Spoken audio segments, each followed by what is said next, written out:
Hello guys and welcome back to my channel for episode number 48 of this Pentagon challenge. And guys, I have to report there's been some developments and unfortunately they've not been positive. The summer transfer window in Europe has hit and this team, this Santos team that has been doing so well, has been absolutely decimated. Let's get into it. I'll recap you on what's happened and play today's game against Chapecoense. Let's get into it.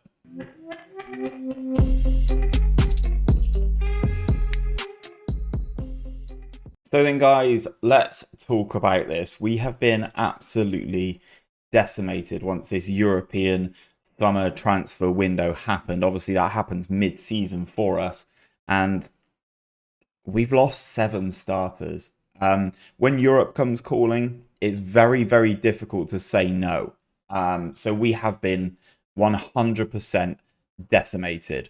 So the ones from this transfer window, Jonathan, the left back, has gone to Real Sociedad for 5.5 million. Could go up to 7.5.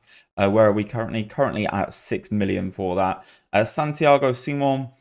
He was the backup on the right-hand side to Diego Blanco. He has gone to Spartak Moscow for £12 million. Victor Guzman, after having a good international performance with Mexico, was then wanted by Wolves.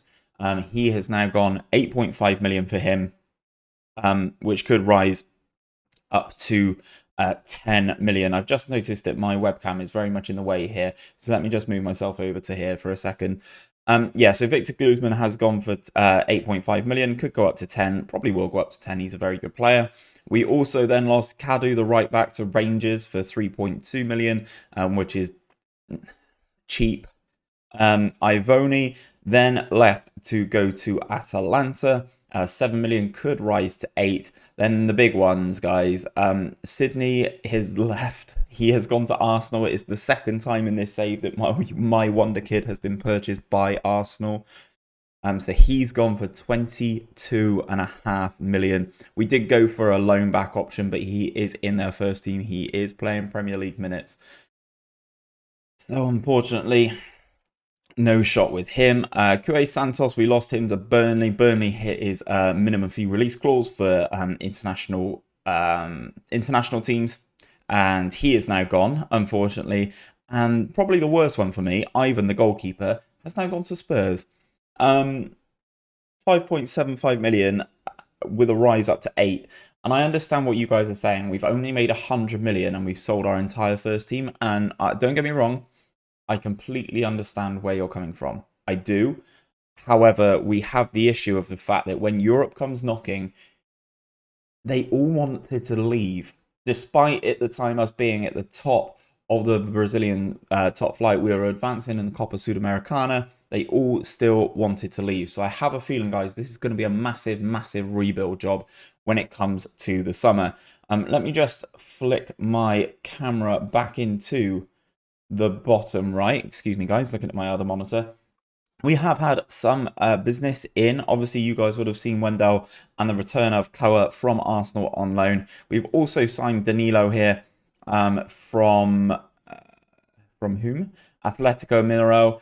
We paid a decent chunk of change for him, but he's kind of an experienced midfielder, can also play as a defensive midfielder. Very well rounded. Basically, I bought this guy to replace Guzman in the team. He's not really played a great deal for us at the moment because we can't register him for the league. So he's just been playing in the Copa Sudamericana and he's been playing okay. Nothing too spectacular, but this will be a massive rebuild job in the summer. If we go into the club vision, though, you can kind of see what we're working with. We've got 53 million in terms of transfer budget remaining. And if we move it all, so yeah, 55 million with an extra 80k a week in the wage budget, I think, you know, we can definitely do some damage with it. We got 92 million in the bank as well. So it is time to spend in the at the end of the season break. I'm hoping we get into the Copa Libertadores, which raises the reputation again.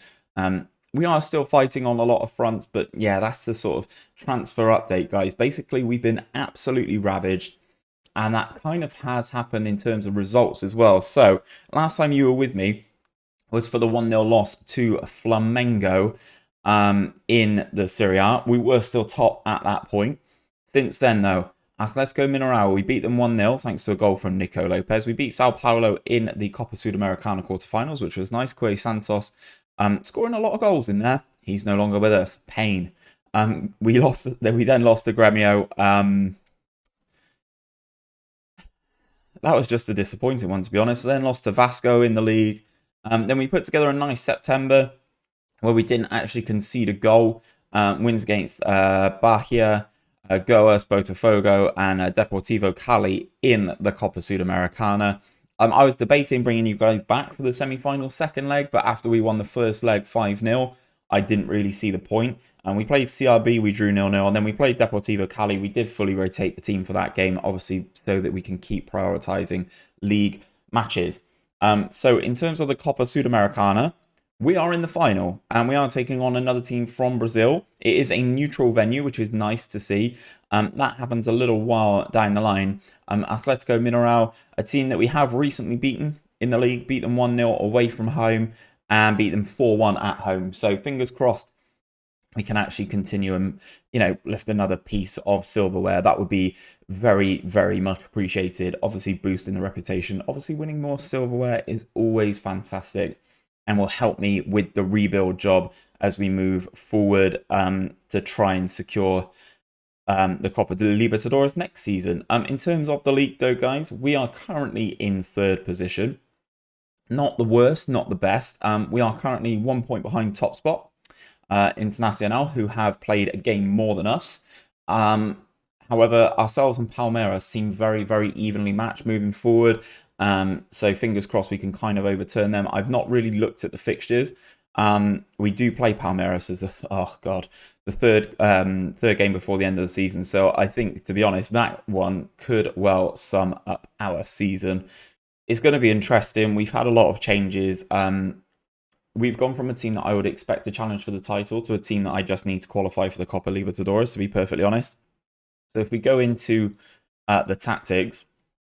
Oh, also, my second choice goalkeeper is injured. He's broken his ankle. Sick. So we're struggling in terms of players at the moment. There's some that you will recognise in here. Some are sort of playing in different positions.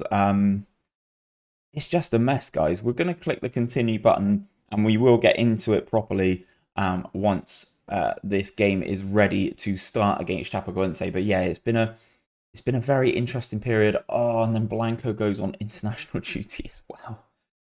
This squad is in absolute pieces now. So Palmeiras beat Vasco da Gama to go back to the top of the table. We need to beat Chapecoense away from home to have any chance of keeping hold of Palmeiras. Chapecoense find themselves in 13th, 30 points from their 28 games this season. So they are doing pretty well. You'd like to think that we are a better team though. So we go in here, we'll make those two changes. We will do the opposition instructions. So this is what we are working with now, guys. As you can see, the defense has been ravaged. So we've got Pedro in goal. He's 20 years of age. Breakthrough prospect. He looks okay. His positioning's bad, which I don't like for goalkeepers. His positioning is bad. He's solid at one-on-ones, decent enough handling and reflexes. He is only 20, so he may get better.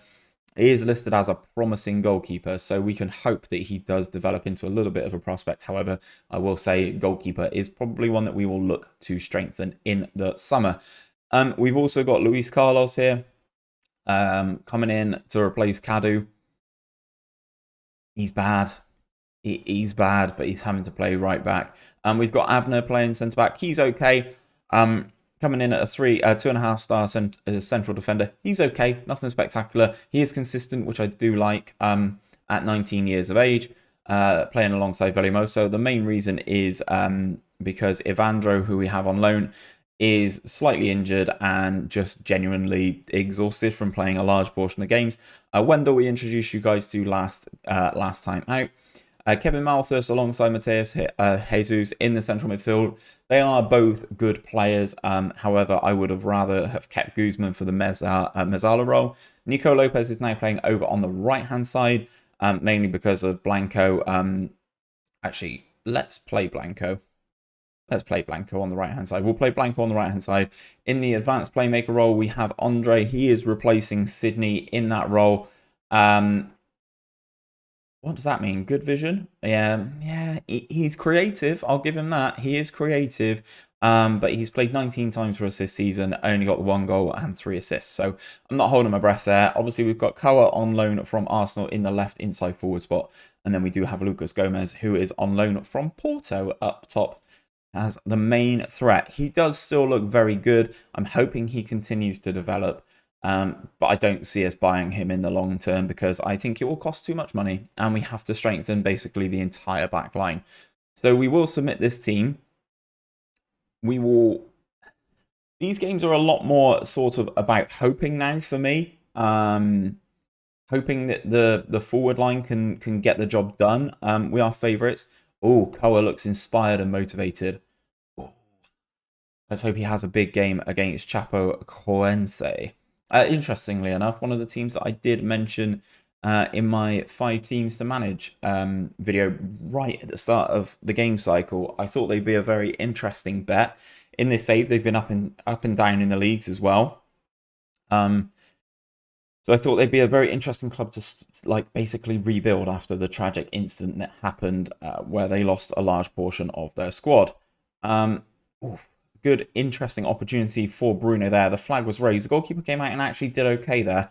That's the kind of issue with this goalkeeper, other than the fact that he's young, is he's also very, very slow. So yeah, that's also one to watch with him. I don't really like these slow goalkeepers. I learned that lesson in FM20 with one of my goalkeepers, who was fantastic technically, but was very, very slow and did not possess any of the physicals. So we had to make that change there. Anyway, enough of FM20. Here comes Wendell down the left-hand side. Massive challenge from one of their geezers. But we win the ball back. Wendell picks up the loose one into the midfield spots. Kevin Malthuis back to Velimoso. Jesus. Andre. Out to Wendell. He's got Koa in a nice little bit of space there. Cannot find him with the pass, but he gets the ball back into the middle. Looks like we are very compact down this left-hand side. Into Koa. Gomez.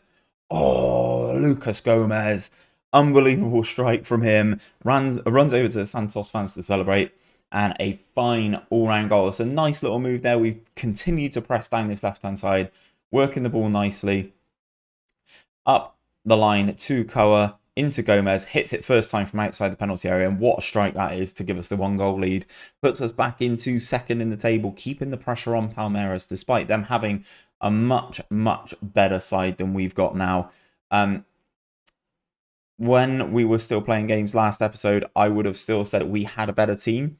Right now, we definitely don't. We definitely do not have a better team than Palmeiras. Here comes Gomez. He's got the overlap on the left-hand side, but he's not using it. He's using his pace to get into the penalty area. And he's scored an absolute wonder goal for his 27th of the season. This is a very, very good loan for us coming from Porto. Picks it up inside his own centre circle, and he just absolutely blitzes away, cuts inside. The goalkeeper commits, and then he beats the goalkeeper at his near post. Very nice finesse finish with his left foot. 2 very, very good goals for him there. 10 minutes of this first half to go, and I've only just noticed we've had 4 shots, 2 on target, and we've scored 2 goals. Blanco into Gomez, was looking for number 3. Andre, no good. Doesn't hit the target with that one. Here come Chapecoense, though. They've not really shown a great deal moving forward, as Luis Carlos picks up that one, and the highlight is over. 3 shots in total for them, just the 1 on target. And we get into half-time. We do look the better side. We do look better for our money. Let's have a look at Felipe Augusto, fullback. Not for me. I always like looking at these new gens, especially the ones coming out of Brazil, because they have a lot of talent, guys. So we move forward. 2-0 up. Chapecoense have definitely been better in this second half. Can we continue scraping through games? I will make that change. Abner starting to struggle for us a little bit. 20 minutes of the game to go. I'm not going to bring on Evandro because he's injured. We will try and bring on someone for Andre. I'm not really sure who. Probably Nico Lopez, I think would probably be the best bet. Need to keep everyone as fresh as humanly possible, especially with that Copa Sudamericana final coming up. Lucas Velimoso heads it against the post from a long throw-in. That third one would have seen the game done and dusted, I think. I've only just noticed Palmeiras won with a 93rd minute goal. Wow. Wow, wow, wow. Nico Lopez with the corner then. In it comes. Lucas Velimoso gets it. And Chapecoense get the ball clear. Velimoso is going to pick this up, is he? No. Here come Chapecoense down the left-hand side. We cannot keep up with this guy. Cross comes over on the volley, maybe. He strikes straight at Pedro. Luckily, the young goalkeeper gets himself in the right position there with his awful positioning and does very well to stop that shot, even though it was straight at him. I have no faith in him at the moment until proven otherwise. Nico Lopez, ball into the penalty area. There's Gomez, rounds off the hat-trick. Game, set, and match. Full time is beckoning, and Gomez secures a hat-trick. What a game from him. We needed that. We need these forward-thinking players to really, really take the games by the scruff of the neck now. We really need that to happen. So we load this up. We will put the formations in so you can see how we've got on. Pedro coming out with a 7.3. Defense looking pretty solid for the most part. Kawa, Nico Lopez, and then Gomez with the 9.2, securing the hat-trick in this game against Chapecoense. I hate when this happens, so we will go back into the dressing room. For some reason, that's a little glitch that's been happening at the moment in FM. Very happy with the way you played. Well done, boys. We move forward. Awaiting the media reaction. Hopefully this doesn't freeze like I've had before. And if it does, guys, then that is where I'm going to leave things. Hopefully you have enjoyed today's episode. We will be back for the Copa Sudamericana final against Atletico Mineirão for the next episode on Wednesday. Hopefully you can join me there. If you are enjoying this series, don't forget to drop a like down below. And if you are new around here, subscribe to the channel for daily Football Manager content. I will be back, as I said, on Wednesday, 5 PM with that episode. There's Copa Sudamericana final, guys. You do not want to miss it. Take care, and I'll see you then.